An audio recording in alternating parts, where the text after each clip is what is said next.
আপনি বলেন বলেন বলেন, আমার মোবাইল চার্জ কার্যক্রম করতে দেওয়া হবে না।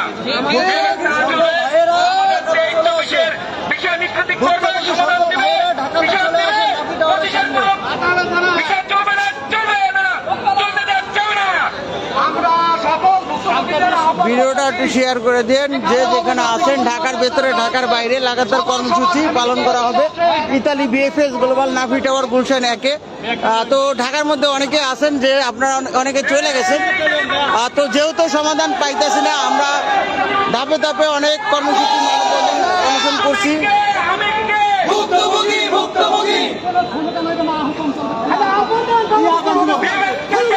যে যেখানে আছেন ওরা কথা কন, যেখানে আছেন ঢাকার বাইরে,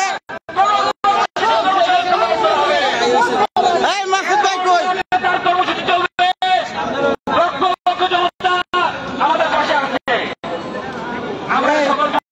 ওরা বলেন আপনি, এটা বড় করেন।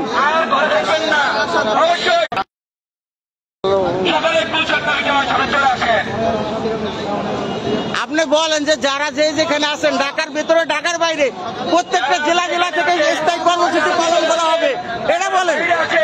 এখনই আমরা এদিকে আছি, আমরা যাচ্ছি না, তো আমরা সমাধান করি। আপনারা সকল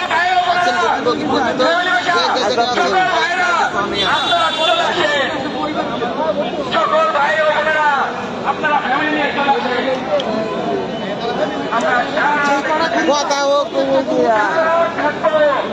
এই মাসুদ ভাই আপনি বলেন নাকি, আপনি ওই জায়গায় পিছিয়ে যায় কি বললেন? এই মাইকটা মাসুদ ভাইয়ের কাছে দেন, মাসুদ ভাইয়ের কাছে দেন, মাসুদ ভাইয়ের কাছে দেন, আপনি বলেন।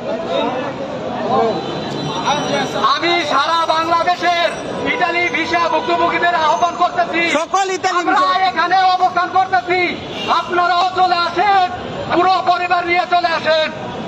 আমরা কোন সিদ্ধান্ত না নিয়ে যাব না, আমরা আমাদের অবস্থানে অনড়। ভিডিওটা শেয়ার করে দেন। আর Italy VFS Global Nafi Tower Gulshan 1-এ চলে আসেন ঢাকার ভেতরে এবং কি ঢাকার বাইরে যে যেখানে আছেন। আমরা দীর্ঘদিন মানববন্ধন, অনশন, গণ অবস্থান কর্মসূচি অনেক কিছুই করছে, আমরা কোনো সমাধান পাই নাই। পররাষ্ট্র মন্ত্রণালয়, স্বরাষ্ট্র মন্ত্রণালয় কোথায় না গেছে এই ভুক্তভোগীরা? Family visa, tourist visa, business visa, work visa category, প্রত্যেকটা ক্যাটাগরিতে আজকে 2022 সাল, 23 সাল, 24 সাল, এখন চলতেছে 25 সাল, একটা সমাধান পাইতেছে না।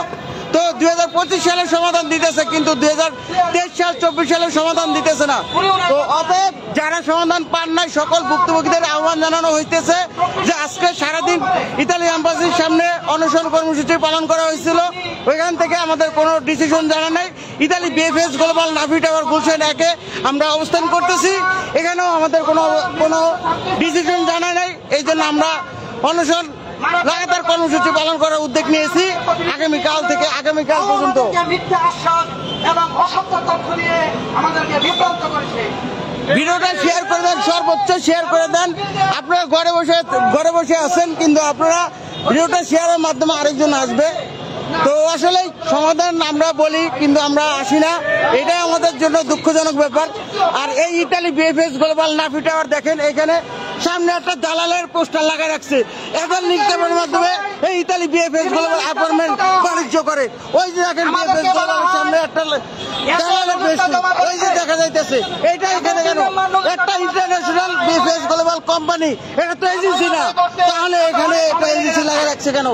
আপনারা যে যেখানে আছেন সবাই দ্রুত Dhaka VFS Global Nafi Tower Gulshan 1-এ চলে আসেন। ভিডিওটা শেয়ার করে দেন, যারা ভিডিওটা দেখতেছেন অবশ্যই দ্রুত আসেন।